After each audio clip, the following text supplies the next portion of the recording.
വാടാനപ്പള്ളി കനറ ബാങ്കിലേക്കുള്ള വഴിയിലെ ഒടിഞ്ഞ ഇരുമ്പ് തൂണിന്റെ അവശിഷ്ടം വാഹന യാത്രക്കാർക്കും കാൽനട യാത്രക്കാർക്കും ഭീഷണിയാകുന്നു. ദിനംപ്രതി നൂറുകണക്കിന് ആളുകൾ വന്നു പോകുന്ന കാനറ ബാങ്ക്, നീതി മെഡിക്കൽ സ്റ്റോർ, ലബോറട്ടറി, സ്വകാര്യ ബാങ്കുകൾ, മറ്റു വ്യാപാര സ്ഥാപനങ്ങളിലേക്കുള്ള ഏക വഴിയാണിത്. ദേശീയപാതയിൽ നിന്ന് 2 സ്വർണ്ണക്കടകൾക്കിടയിലൂടെയാണ് ഈ വഴി.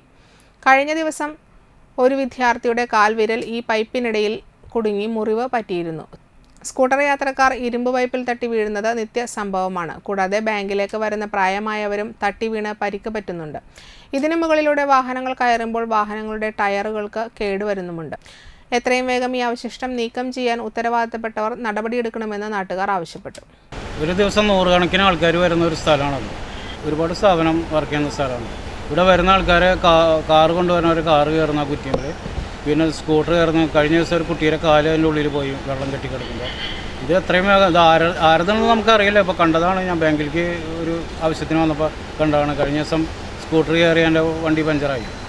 അപ്പോൾ അത് ആര് സ്ഥാപിച്ചാണെന്ന് അറിഞ്ഞൂടാ. ആര് സ്ഥാപിച്ചാലും ആർക്കെങ്കിലും താല്പര്യം എടുത്തത് മുറിച്ച് കളയാവുന്നുള്ളൂ. അതിന് വേണ്ടിയിട്ടാണ് നമ്മൾ നിങ്ങളോട് ആവശ്യപ്പെടുന്നത്.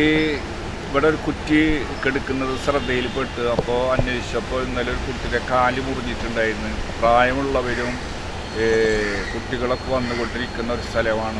ഒരുപാട് സ്ഥാപനങ്ങളുള്ള ഏരിയയാണ്. അപ്പോൾ എന്തിൻ്റെയാണെന്ന് അറിയില്ല, ഒരു പൈപ്പ് പൊന്തിക്കെടുക്കേണ്ട ഇരുമ്പിൻ്റെ, അത് പഞ്ചായത്ത് ഇടപെട്ടിട്ട് അത് വേഗം നീക്കം ചെയ്യാൻ താല്പര്യപ്പെടുന്നു.